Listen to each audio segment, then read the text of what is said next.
రోజే రహస్య గది అయితే తెరవబోతున్నారు. విశ్వప్రసిద్ధ పూరీ క్షేత్రంలోని రహస్య మూడో గది కలప పెట్టెలు ఇనుప అల్మరాల్లో ఏముంది? జగన్నాథుడికి సంబంధించిన ఈ ఖజానాలో వజ్ర వైడూర్యాలు, గోమేధిక పుష్య రాగాలు, పచ్చలు, కెంపులు, రత్నాలు, పసిడి ఆభరణాలు, కిరీటాలు భద్రంగా ఉన్నాయా?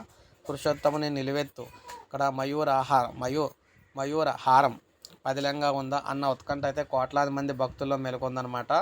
సో మీరు చూసుకున్నట్లయితే ఇక్కడ విశ్వ ప్రసిద్ధ చెందిన పూరి క్షేత్రంలోని రహస్య మూడో గదిని అయితే ఈరోజు తెరుస్తూ ఉన్నారన్నమాట.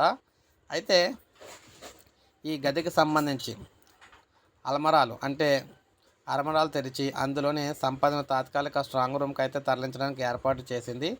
ఆదివారం స్వామి ఖజానా గది తెరిచిన సంఘం ప్రతినిధులు కేవలం పెట్టెలు అల్మరాలు చూసి ఇక్కడ వెనక్కి వచ్చారనమాట. సమయం లేక మళ్ళీ గది తలుపులు సీల్ చేసి వచ్చిన సంగతి అందరికీ తెలిసిందే. భక్తులకు ప్రవేశం అయితే ఉండదన్నమాట. గట్టి బందోబస్తు మధ్య రహస్య గదిలోని సంపద స్ట్రాంగ్ రూమ్కు తరలించనున్నారు.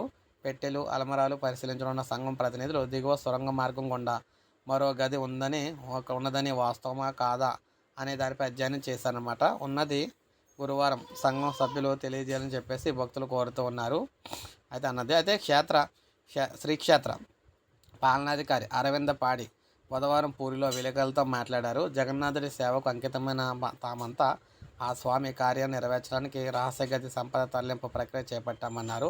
ప్రభుత్వ మార్గదర్శకాలకు అనుగుణంగా పనులు జరుగుతున్నాయన్నారు. ఈరోజు ఉదయం 8 గంటల నుంచి శ్రీక్షేత్రంలో భక్తుల సమూహక్కడ ప్రవేశాలు ఉండవన్నారు. తాత్కాలిక ఖజానాకు సంపద తరలించిన తర్వాత భాండాగారాన్ని ఈఎస్ఐకి మరమ్మతులకు అప్పగిస్తామన్నారు. పనులు పూర్తయిన తర్వాత ఆభరణాలు మళ్ళీ రహస్య గదికి తెచ్చి నిపుణుల ద్వారా లెక్కింపు చేపడతాను కూడా చెప్పడం జరిగింది. సో చూసారు కదా, పూరి క్షేత్రంలో ఈరోజు రహస్య గది మూడో గదిని అయితే తెరిచారన్నమాట ఆల్రెడీ. సో దానికి సంబంధించి అయితే చూస్తున్నారు మొత్తం అంతా కూడా. సో ఇది మనకు లేటెస్ట్ అప్డేట్. ఒక లైక్ చేయండి, సబ్స్క్రైబ్ చేసుకోవద్దు, మన ఛానల్ సబ్స్క్రైబ్ చేసుకోండి.